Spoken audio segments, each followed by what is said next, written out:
Ndërshekuj, shqiptarëve janë bërë shumë padrejtësi. Rastësisht, një muaj më parë ishim në anën tjetër të bllokut të ambasadave ku protestuam për lirinë e Ramush Haradinajt. Por nuk ishte thënë, sepse sot duhet të jemi në krahun tjetër për të protestuar për një tjetër padrejtësi që është bërë vëllezërve tanë në Maqedoni. Presidenti anti-shqiptar Ivanov, Gruevski dhe gjithë pjella e keqe e tyre punojnë ditë e natë anti-shqiptarve. Ata punojnë për të nëpërkëmbur dignitetin e Iliritës, por unë ju them nga ky tubim se nuk mund të përkëmbet identiteti jon kombëtar. Nuk mund të nëpërkëmbet digniteti i 800.000 banorëve të Iliritës. Shqipëria ka jetuar për herë në paqe me fqinjët, por ne sot nuk do të lejojmë që të na cënohet më digniteti jon. Ne sot u bëjmë thirrje të gjithë të rinjve të bashkohen në këtë tubim paqësor, sepse Shqipëria është gjithmonë zemra jon dhe ne do ta mbrojmë ato. U pa qartë ditën për diell turpi që presidenti Ivanov bëri me shqiptarët, nuk e pranoi kontratën e shqiptarëve, sepse ai është anti-shqiptar. Ai është një njeri që sheh vetëm jo më larg se undës ti. Ndaj i them se ne do të jemi këtu në këtë shesh, do të jemi në të gjithë Shqipërinë për të mbrojtur të drejtat tona. Ai ka lënë shqiptarët pa arsimim, i ka lënë të varfër, por ne nuk do të lejojmë sot. Prandaj dhe Aleanca për shqiptarët, Aleanca e cila u formuan në Maqedoni me Partitë Shqiptare, do të vazhdojë të këmbgul fuqishëm që të drejtat e shqiptarëve të mos nëpërkëmben më. Që marrëveshja e Ohrit të zbatohet një orë e më parë. Asgjë nuk kërkojmë ne më shumë. Kërkojmë zbatimin e marrëveshjes së Ohrit. Kërkojmë të drejtën e gjuhës për të cilën punuan ai shumë shqiptarë ndërshekuj, për të cilët u derdh ai shumë gjak e lot. Por sot në 2017 tregohet se historia po përsëritet. Por ne nuk do të lejojmë së bashku me aleatët tanë europianë dhe ndërkombëtar që maskarada e radhës të përsëritet. Jon, pa qëllime thashë në fillim ishim një muaj më parë për lirinë e Ramush Haradinajt. Sot jemi këtu për të mbrojtur përsëri identitetin e shqiptarëve. Jam i bindur se ndërkombëtarët fuqitë nda nuk do të jenë të shurdhur ndaj këtyre padrejtësive. Dhe unë kam besim se shqiptarët do të dinë edhe një herë të jenë bashkë, do të dinë edhe një herë të dalin banë për të mbrojtur identitetin e shqiptarisë, të Iliritës dhe çdo të drejtat të mohuar të shqiptarëve. Faleminderit.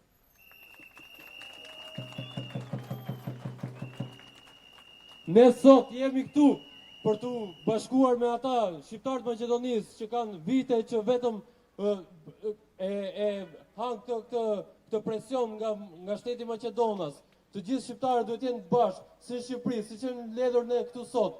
Ne të gjithë të rinj bashkë, klubi patriotëve të rinj gjithmonë ka dalë kundër anti-shqiptarëve të cilët na kanë njoftuar, të cilët na kanë sulmuar gjithmonë sa herë kanë pasur mundësi. Sot edhe shteti i Kosovës, edhe shteti i Shqipërisë duhet bëhet bashkë gjithmonë që të kemi interesin e shqiptarëve bashkë me njëri tjetrin.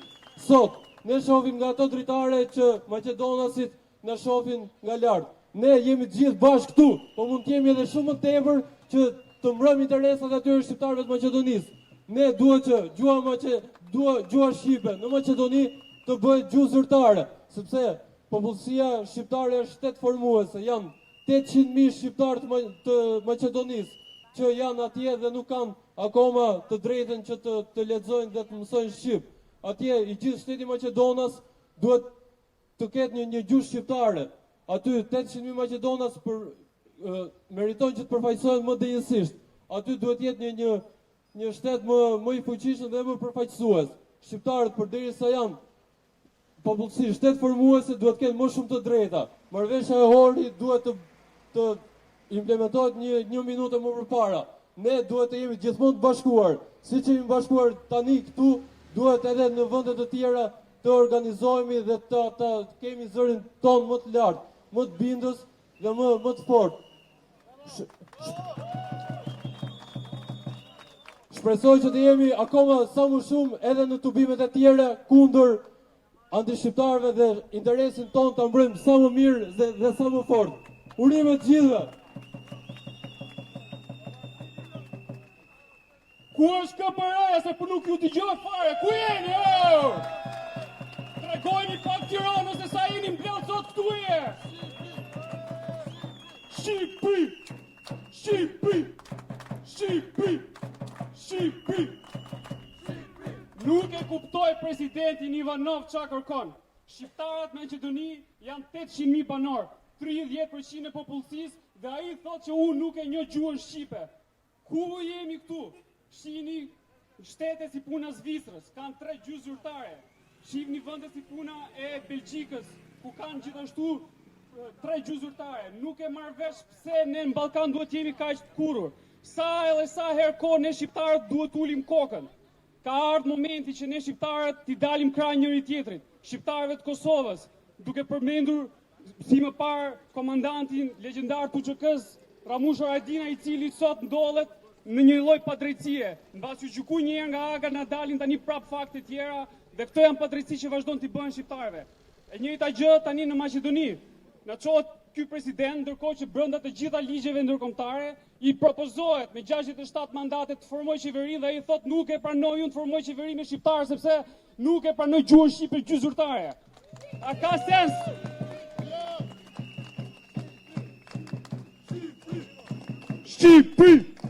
Shqipëri! Ka ardhur momenti që shqiptarët i dalin krah njëri tjetrit. Ka ardhur momenti mos tulim kokën për të kërkojmë drejtat tona, absolutisht gjithmonë brenda ligjit dhe në mënyrë paqësore. Uroj që mos vi ditën ta kërkojnë që ta bëjmë edhe në mënyrë jo paqësore, sepse drejtat tona di kërkojmë në çdo lloj rrethane, në çdo lloj mënyre.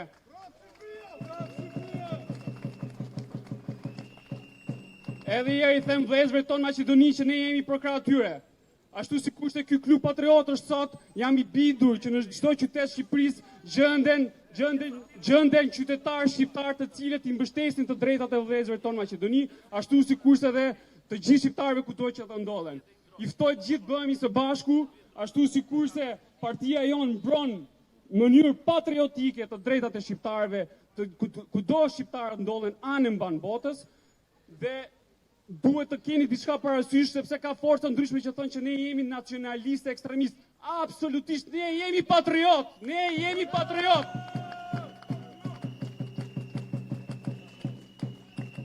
Edhe herë, uroj që shqiptarëve të Shqipërisë të zbatohet marrëveshja e orit 1 orë më parë, shqiptarët e Shqipërisë të marrin atë që meritojnë sepse janë kom shtet formues. Ato përbëjnë 30% popullsisë dhe pa shqiptarët këtë radhë nuk formohet Maqedonia.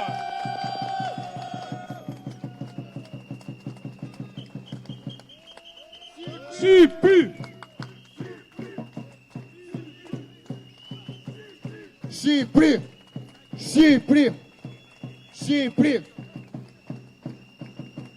Ai që shihni është flamuri më i bukur në botë, është flamuri shqiptarisë. Ai flamur përfaqëson dignitetin kombëtar. Ai flamur përfaqëson historinë tonë, laftin tonë, krenarinë tonë. Pra të flamur janë derdhur padrejtisht gjak e lot në të shkuarën. Ndaj sot ju bëj thirrje politikanëve tanë në Maqedoni të mos kenë frikë, të mos e ulin kokën, sepse ata nuk janë vetëm. Ata kanë pas tyre 8 milion shqiptarë. Janë 8 milion frymë që mendjen sot e kanë te Maqedonia, e kanë për gjuhën shqipe, e kanë për historinë tonë. Shqipëri. Përshëndetje të gjithëve. Falenderoj nga zemra të gjithë të rinjtë e KPR-s, të gjithë të rinjtë e PDJ-s, gjithë të rinjtë të tjerë që na u bashkuan në këtë aksion të jashtëzakonshëm sot në mbështetje të shqiptarëve, të liriadës, të liritës.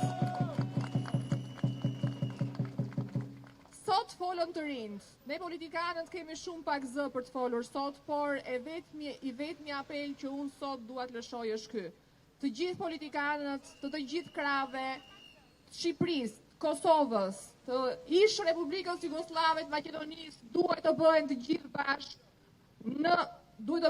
gjithë bashk për të mbështetur, për të mbajtur fort, për të mbajtur vëllezërit e tyre të cilët sot janë pa të drejtat të cilat do duhet që t'i kishin, do duhet që t'i gëzonin qysh në respekt të marrëveshjes së orit. Por sot kjo ka rënë. Sot presidenti i Republikës, presidenti i Republikës Jugoslave të Maqedonisë ka nënshkruar fundin e këtij shteti. Ne mbetemi vetëm që të jemi në mbështetje të popullsisë shqiptare atje. Nga ana tjetër, do duhet që t'i themi edhe një herë politikanëve të Shqipërisë, politikanëve të Kosovës, politikanëve të Malizi, në të gjithë hapësirën bashkë shqiptare. Mos keni frikë, punoni që të jemi të gjithë bashkë. Nuk do jemi kërkuar nëse nuk do kemi një ekonomi të konsoliduar të gjithë bashkë. Marrëdhënie më të ngushta, marrëdhënie kulturore, arsimore, ne jemi një kom, kemi vetëm një AD. Dhe ky AD e ka qendrën Tiranë dhe e ka rrezatimin e tij në Shkup, në Prishtinë, në Çamëri, kudo ku ka hapësirë shqiptare. Faleminderit rinve.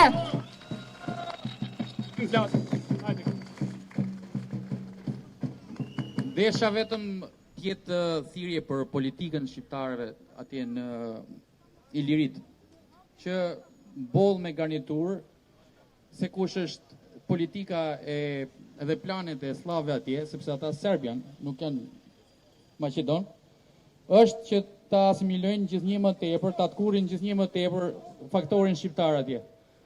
Planet e Shkupit 2014 e tregojnë këtë, duke dhënë të qartë se si shqiptarët në Shkup gjithnjë më tepër u tkurrën, gjithnjë më tepër lëshun qytetin dhe sot figuron Shkupi si një qytet që është me shumicë slave.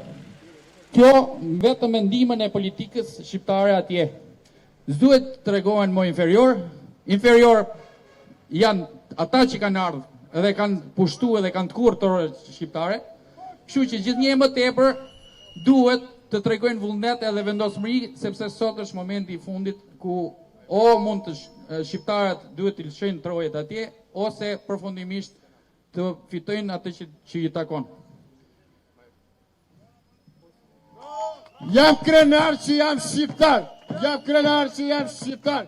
Jam krenar që jam shqiptar. Edhe njerë, jam krenar që jam shqiptar. Shqiptar. Shqipëri. Shqipëri. Shqipëri. Shqipëri. Le ta dëgjoj ambasada maqedonase. Se këtu ka shqiptar. Shqipëri. Shqipëri. Shqipëri. Shqipëri. Shqipëri. Jam krenar që jam shqiptar. Gjua shqipe është gjuhë perëndie. Nuk mund të jetë ajo që i pengon të krijohet një shtet tamam. Jepini të drejtën gjuhës shqipe. No.